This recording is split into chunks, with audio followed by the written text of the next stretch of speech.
জীবন মানেই সফলতা নয়, সফলতার মাঝেও কিছু কিছু ব্যর্থতার গল্প থাকে। আপনার ছিঁড়া জামাটাও একদিন ইতিহাস হয়ে যাবে যদি আপনি সফল হতে পারেন, আর আপনার সুন্দর জামাটাও একদিন পরিহাস হয়ে যাবে যদি আপনি সফল হতে না পারেন। আসসালামু আলাইকুম, সবাই কেমন আছেন? আশা করি আল্লাহর রহমতে সবাই ভালো আছেন। আমি আপনাদের দোয়ায় আল্লাহর রহমতে ভালো আছি। এই কথাগুলো বললাম কেন জানেন? এখন অনেকেই পরিহাস করে অনেককে অনেক কিছু বলতে পারে, কিন্তু বাস্তব কথা কি জানেন? কাউকে কষ্ট দিয়ে কখনো কিছু বলবেন না। আপনি যাকে পরিহাস করবেন অবশ্যই সে একদিন না একদিন সফল হবেই। আর তখন আপনি কি করবেন বলেন? আপনার মুখটাকে কোথায় নিয়ে লুকাবেন? অনেক কথা বলে ফেললাম, কেউ কিছু মনে করবেন না। এখানে আমি দুপুরে রান্নার আয়োজনে চলে আসলাম। আজকে সিম্পল কিছু রান্না করব। আজকে আমি ছড়া দিয়ে চিংড়ি মাছ দিয়ে রান্না করব, আর সাথে ঢেঁড়স ভাজি করব। মেঘলা দিন, আমার কিন্তু মেঘলা দিন হলে মনটা একদম খারাপ থাকে, ভালো লাগে না। মনে হয় যে চারিদিকে অন্ধকার, কোনো কাজ করতে ভালো লাগে না। আর যখন যেদিন রৌদ্র থাকে না, ওই দিন আমার মনটা অনেক ভালো থাকে। মেঘলা দিনে আমার মনটা একটুও ভালো থাকে না। এখন আমি ছড়া দিয়ে চিংড়ি মাছ রান্না করছি।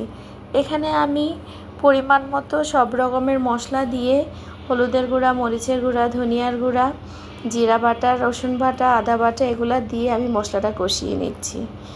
একটু ঝোলের পানি দিয়ে দিব যেন মশলাটা নিচে লেগে না যায়। আমার ভিডিও যদি আপনাদের ভালো লাগে অবশ্যই একটা লাইক, একটা কমেন্টস করবেন। আর এখানে আমি চিংড়ি মাছ দিয়ে দিচ্ছি, কারণ আজকে কচুর ছড়া দিয়ে আমি চিংড়ি মাছ দিয়ে রান্না করব। কচুর ছড়া যদি আপনি ইলিশ মাছ বা চিংড়ি মাছ দিয়ে রান্না করেন বা দেশি কই মাছ দিয়ে রান্না করেন তাহলে কিন্তু অনেক ভালো লাগে। আমার বাসায় আজকে ইলিশ মাছও ছিল না, আর আপনার বড় চিংড়ি ছিল না, ছোট চিংড়ি দিয়ে আমি রান্না করেছি। কই মাছও ছিল না, তাই আমি ছোট চিংড়ি মাছ দিয়ে রান্না করেছি। খেতে কিন্তু অসাধারণ হয়েছে। এভাবে ছোট চিংড়ি মাছ দিয়ে একদিন ছড়া রান্না করে দেখবেন, অনেক ভালো লাগে। অনেকেই দেখি আগে কেন জানি ছড়াটা সিদ্ধ করে ফেলে। আমরা কিন্তু এভাবেই কাঁচা অবস্থায় কষিয়ে রান্না করি। আজকের আবহাওয়াটা কেমন জানি ভালো না। একটু পরপর বৃষ্টি আসে, চারদিকে অন্ধকার, ঠান্ডা ঠান্ডা পরিস্থিতি। আমার কাছে এরকম পরিবেশ ভালো লাগে না। আর অন্য পাশে আমি ঢেঁড়স ভাজি করব। ঢেঁড়স ভাজিতে ফ্রাই প্যানে তেল দিয়ে পরিমাণ মতো, তারপর পেঁয়াজ কুচি, কাঁচামরিচ কুচি দিয়ে একটু হালকা লবণ দিয়ে আমি ঢেঁড়সগুলো ভেজে নিব। আর কিচ্ছু দিতে হবে না, এমনিতে অনেক মজা হয়। আমার ছেলেরা ঢেঁড়স ভাজি অনেক পছন্দ করে।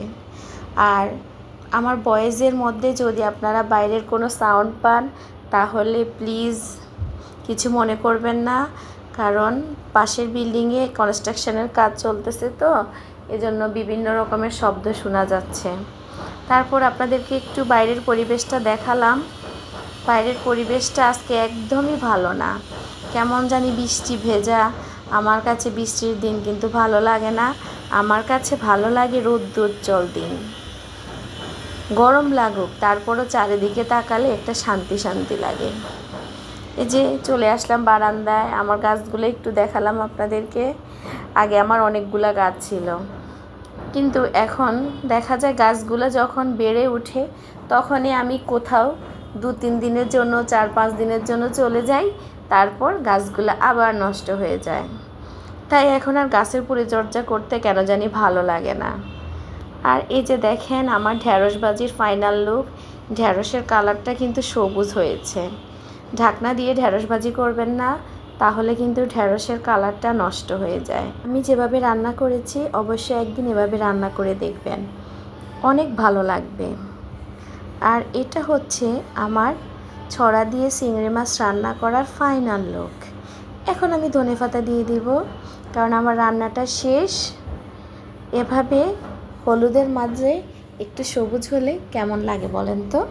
আমার কাছে কিন্তু অনেক ভালো লাগে। ধনেপাতা দিলে তরকারির স্বাদ এবং কালার অনেক সুন্দর আসে। আমার ভিডিও যদি আপনাদের ভালো লাগে অবশ্যই আমাকে কমেন্টস করে জানাবেন। সবাইকে অসংখ্য ধন্যবাদ। আল্লাহ হাফেজ। আসসালামু আলাইকুম।